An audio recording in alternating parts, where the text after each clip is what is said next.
Are you hungry for the latest news and trends from the internet? Welcome to What's Cooking on the Internet, your one-stop shop for discovering the hottest digital delights. Hit that subscribe button and let's get cooking. A performative male trend. Are we totally missing the point about gender? Tell us what you think below. When we label men as performative, are we just making gender norms even stricter and ignoring what identity really is? This question gets right to the heart of a social media trend that's got everyone talking, especially as we try to figure out how gender is changing. The performative male meme, which critiques guys who adopt certain progressive looks, gives us a fascinating way to examine our worries about being authentic, what it means to be a man, and even gender itself. Here's what's really going on. This trend, often popping up in social media memes, points out guys who pick up certain looks or habits like sipping matcha or painting their nails, seemingly to impress progressive women. But is it really about faking it? Or does it show a bigger shift in how we see and express masculinity? Are these guys genuinely exploring who they are, or is it just a calculated act? And what does that difference even mean when, in a way, all gender is a performance? The word performative itself often gets twisted in everyday talk on social media.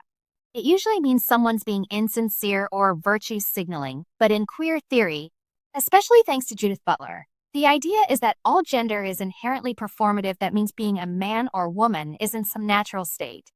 It's more like constantly acting out what society expects. This is a big deal. If all gender is performed, then calling certain male behaviors performative might be pointless, even worse. It could suggest there's some natural or authentic masculinity out there that isn't a performance. And that's a pretty problematic thought. Here's a big problem. When we call some men performative, but not others, we're basically saying traditional, often harmful masculinity is the real or default way to be. For example, why do we label guys who go for softer looks as performative, but not those who stick to rigid, even misogynistic, manosphere ideas?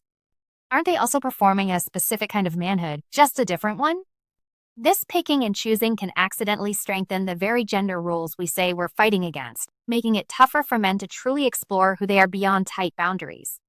These gender-focused memes, like girl dinner and the performative male, seem to be how society tries to cope with more visible transgender identities and a general questioning of old gender roles as gender becomes more fluid and we see it as a spectrum.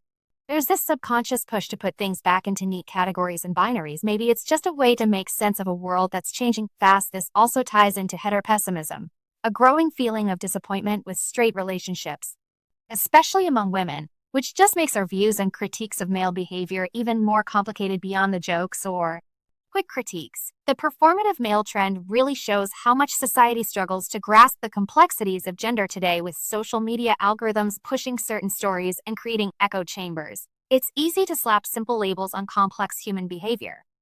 We have to ask ourselves, are these memes, even if they seem progressive and trying to call out fakeness, actually stopping people from truly exploring who they are? If every time someone steps outside a perceived norm, it's called a performance in a bad way, where's the space for real self-discovery and breaking down those strict gender roles? Ultimately, talking about the performative male pushes us to look past quick judgments and see how gender is always, in some way, a performance. It makes us think about our own biases and the societal pressures that shape how we act and see others. Maybe instead of looking for some non-performative ideal, we should just embrace how fluid identity is and encourage genuine self-expression, no matter if it fits or breaks traditional norms. The real job isn't policing who's authentic, but building a world where everyone feels free to explore and be their truest selves.